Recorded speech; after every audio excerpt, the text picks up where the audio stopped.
വിവാഹത്തെക്കുറിച്ചുള്ള ചോദ്യങ്ങൾ അനുമോളോട് നേരത്തെയും ഉയർന്നിരുന്നു. വിവാഹത്തിന് ആരെയൊക്കെ ക്ഷണിച്ചുവെന്ന ഓൺലൈൻ മാധ്യമങ്ങളുടെ ചോദ്യത്തോടും അനുമോൾ രസകരമായ രീതിയിലാണ് പ്രതികരിച്ചത്. ഭുവനേഷ് രാജേന്ദർ എന്നാണ് വരന്റെ മുഴുവൻ പേര്. നടനും മോഡലുമാണെന്ന് ഇൻസ്റ്റഗ്രാം ബയോയിൽ രേഖപ്പെടുത്തിയിരുന്നു. ചെന്നൈയിലെ പ്രമുഖ സമ്പന്ന കുടുംബത്തിലെ അംഗമാണ് ഭുവനേഷ് എന്നാണ് റിപ്പോർട്ടുകൾ.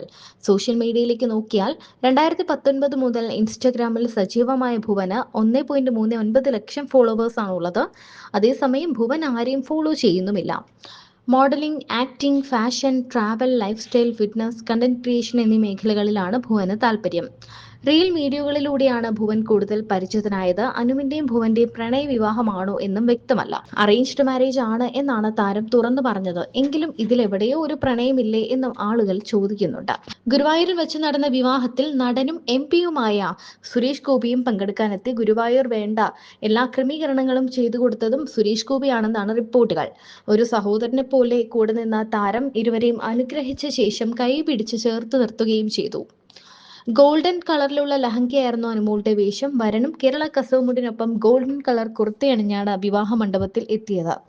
അതിനുശേഷം ഒരു സെറ്റിന്റെ അടിപൊളി ഗൗണും അനുമോൾ റെഡ് കളർ സാരിയിൽ വിവാഹ മണ്ഡപത്തിലേക്ക് എത്തി. ചാലക്കുടിയിൽ വെച്ചൊരു ഡെസ്റ്റിനേഷൻ വെഡിങ് ആയിരുന്നു ഇവരുടെ വിവാഹമായിട്ട് നടന്നത്.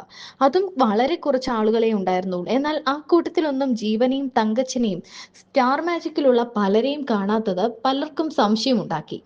ഭുവനേഷിന്റെ പ്രൊഫഷനെ കുറിച്ച് സോഷ്യൽ മീഡിയയിൽ വലിയ പ്രചാരണങ്ങൾ നടക്കുന്നുണ്ടെന്നും നടനാണോ അതോ മറ്റ് എന്തെങ്കിലും മേഖലയാണോ എന്നുള്ളത് വഴിയെ വ്ലോഗിലൂടെ വ്യക്തമാക്കുമെന്നും അനുമോൾ പറഞ്ഞു. കൂടാതെ വരാനിരിക്കുന്ന വീഡിയോകളിൽ എല്ലാവരെയും ഞെട്ടിക്കുന്ന ഒരു വലിയ സർപ്രൈസ് കൂടി കാത്തുവച്ചിട്ടുണ്ടെന്നും താരം പറയുന്നു. ഭുവന്റെ പ്രൊഫഷൻ എന്താണെന്നുള്ളത് ഇതുവരെ കാണിച്ചിട്ടില്ലല്ലോ. അതൊക്കെ ഞാൻ വഴിയെ കാണിച്ചു തരാം. ഒരുപാട് പേരുടെ തെറ്റിദ്ധാരണയൊക്കെ ഉണ്ട്, അതൊക്കെ മാറ്റിത്തരാം. വേറെന്താ, പിന്നെ ഭുവന്റെ വീട്ടിൽ ആരൊക്കെയുണ്ട്, എവിടെയാണ് സ്ഥലം, അതൊക്കെ ഞാൻ പതിയെ എൻ്റെ വ്ലോഗിൽ ഞാൻ കാണിക്കാം കേട്ടോ.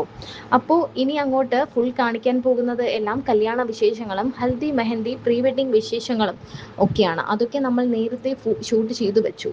അതുകൂടാതെ വേറൊരു സർപ്രൈസും കൂടി ഇതിൻ്റെ കൂടെയുണ്ട്. അത് ചിലപ്പോൾ ഇത് കേൾക്കുമ്പോൾ പെട്ടെന്ന് നിങ്ങൾക്ക് ഷോക്കാകും. ഭുവൻ എന്തായാലും എല്ലാം സിമ്പിളായിട്ട് നടത്തണം എന്നായിരുന്നു ആഗ്രഹം. ഗുരുവായൂർ അമ്പലത്തിൽ വെച്ച് കല്യാണം അത് മതി എന്ന് പറഞ്ഞ ആളാണ്. പക്ഷേ താൻ പറഞ്ഞു, ഇല്ല, കല്യാണം ഒന്നേ ഉള്ളൂ ഭുവ. എൻ്റെ ഏറ്റവും വലിയ ഡ്രീമാണ് എനിക്ക് കല്യാണം നടത്തണം. ഇതുപോലെ വലിയ ഗ്രാൻഡ് ആയിട്ട് നടത്തണം. ഇതുപോലെ കുറച്ച് ആൾക്കാരെ വിളിക്കുന്നുണ്ടെങ്കിൽ പോലും എല്ലാ ഫംഗ്ഷനും വെക്കണം എന്നൊക്കെ തൻ്റെ ഏറ്റവും വലിയ ഡ്രീമാണ് കേട്ടോ എന്ന് പറഞ്ഞുകൊണ്ടാണ് ഭുവനെ നിർബന്ധിച്ചാണ് അനുമോൾ എല്ലാ വിവാഹത്തിലും എത്തിച്ചത്. അനുമോളുടെ വിവാഹം കഴിഞ്ഞ് കുടുംബജീവിതത്തിലേക്ക് കടന്നിരിക്കുകയാണ് അനുമോൾ. എല്ലാവരുടെയും പ്രിയങ്കരിയായ മിനി സ്ക്രീൻ പ്രേക്ഷകരുടെ പ്രിയ താരമായ ബിഗ് ബോസ് മലയാളം സീസൺ 7 വിജയി കൂടിയായ അനുമോൾ RS എന്ന് പറയുന്ന കാർത്തു എന്ന് വിളിക്കുന്ന നമ്മുടെ അനുമോള് ഗുരുവായൂർ കണ്ണന്റെ മുന്നിൽ വെച്ചാണ് കഴിഞ്ഞ ദിവസം വിവാഹിതയായത്.